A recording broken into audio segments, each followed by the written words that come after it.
A mother says her teenage daughter is out of control. She says the teen went from a victim to a crime suspect. And now she believes her daughter's help should come while she's locked up.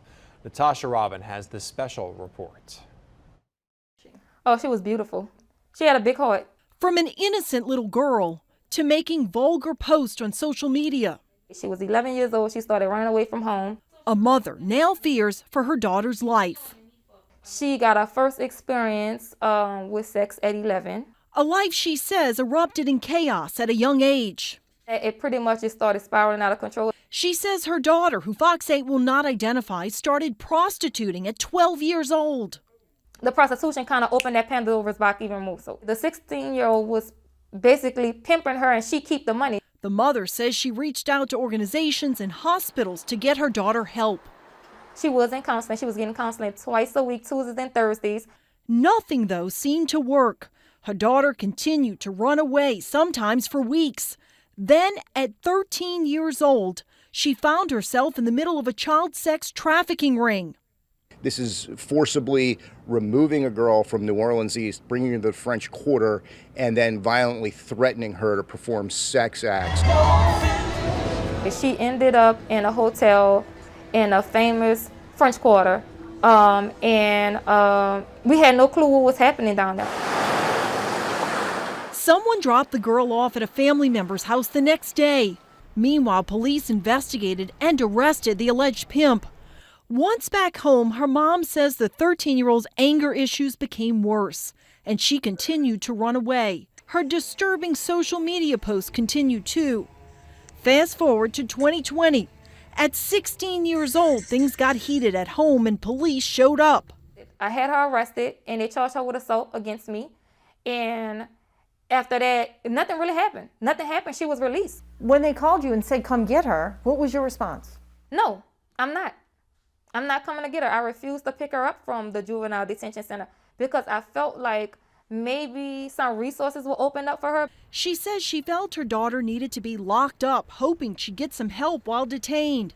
Instead, the Department of Child and Family Services stepped in, placing the teenager in foster care and charging her mother with neglect. I wasn't neglecting her. I was trying to help because I thought maybe resources will open up.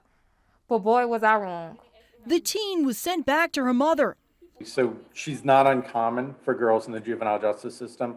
Unfortunately, the rates of victimization for girls coming into the system are very high. Dr. Stephen Felipe is a clinical psychologist. He says being a victim is no excuse for criminal behavior, but he says it speaks to the way victims approach situations and act out.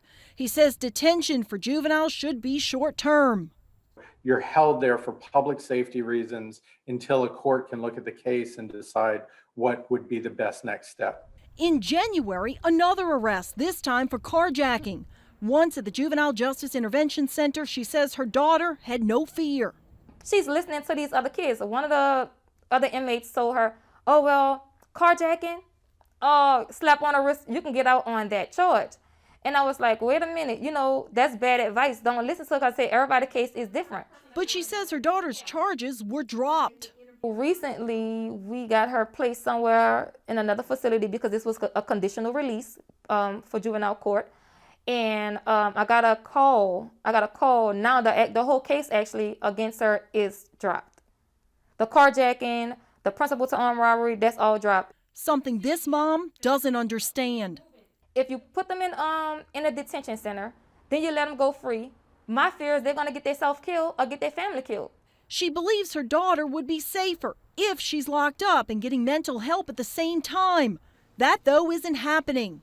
We're getting better to do actually what you're describing, what this mother's describing, which is trying to do both. You hold the person accountable because we don't want those acts, certainly, that she's doing, but also trying to treat the underlying issues, which is a long history of trauma that needs to be addressed. We have to commit ourselves to the hard work of actually changing lives. Orleans District Attorney Jason Williams says juvenile rehabilitation is now his office's top priority. Working with criminal legal stakeholders to create effective programming for young people. The complicated part is that I want to know. I want to ask them who's gonna agree to the money. Williams says his office will work on the state and federal level to find the funds necessary. This mother agrees intervention programs are needed now. I have to fight, and I'm going to continue to fight. But I do fear that if she was released from where she is, she come back home, then I'll be talking to you again. She truly believes the help for her daughter should come while she's locked up. As hard as it is for me to agree, yes, because I said this is why. It's because I feel like as a mother, I'd rather see my child through a glass before I have to visit him in a grave. Natasha Robin, Fox 8, Local First.